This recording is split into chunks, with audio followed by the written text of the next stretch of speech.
I've been in the process of a benzo weaning down from benzodiazepines, klonopin in my case, and I wanted to show how I'm doing it. It was not my own method. I did learn this method looking at forums and reading different a manual, the Astor manual, I believe it's called. But it's a good. So far, it's been great. Like it's worked really well. The only problem is I'm horrible with math, and I'm pretty sure I'm doing it right. But let me show you the scale real quick and then explain a little bit more. So here's the scale I'm using, the Gemini 20 BLK. I imagine the BLK stands for black. It's black in color.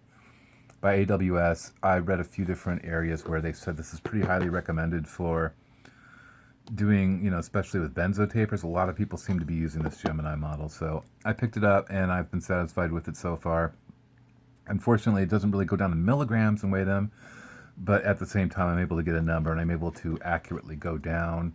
As I step down on the taper, I'm able to go down in, increments that I want to. Basically, just to show you really quick how it works, it has calibration. That's a weight there, so you can calibrate it to get it to a certain number to make sure that everything's set up. And I've already done that. So what you do is you just turn it on and allow it to fire up. And it should read out 00 because it's calibrated with this on it as well, so it recognizes that. And then you take your pill, whatever it may be, in my case, klonopin, weigh it. The weird thing is, it's a 2 milligram pill. You would think some numbers would come up that would say 2 milligrams, but generally it's about 1 or 0.171, 0.172, 0.10, or 170. But you get a weight on that. They're pretty much the same. So what I've been doing is just halving the pill, about halving it. I never get it on point. Well, that's pretty good, huh? Perfect. And then you want to weigh that out. And what I've been doing is trying to get down to 0.086.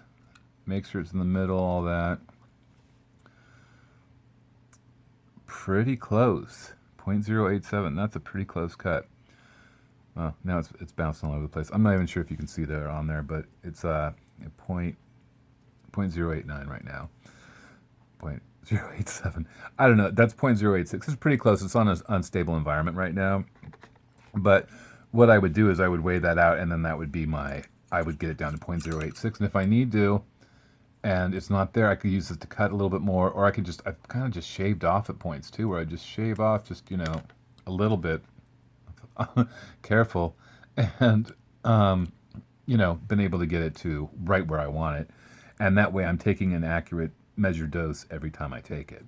So that's it. That's the system I'm using right now for this. And then I'll go down 10%. So if I'm at 0.086 right now, I'll probably drop it to about 0.080 on my next cut and just keep it there for 2 to 4 weeks, depending on how I feel. But the first cut wasn't too bad. I want to get it down to where I'm feeling not so comfortable, so I know I'm actually going through this and getting off of it.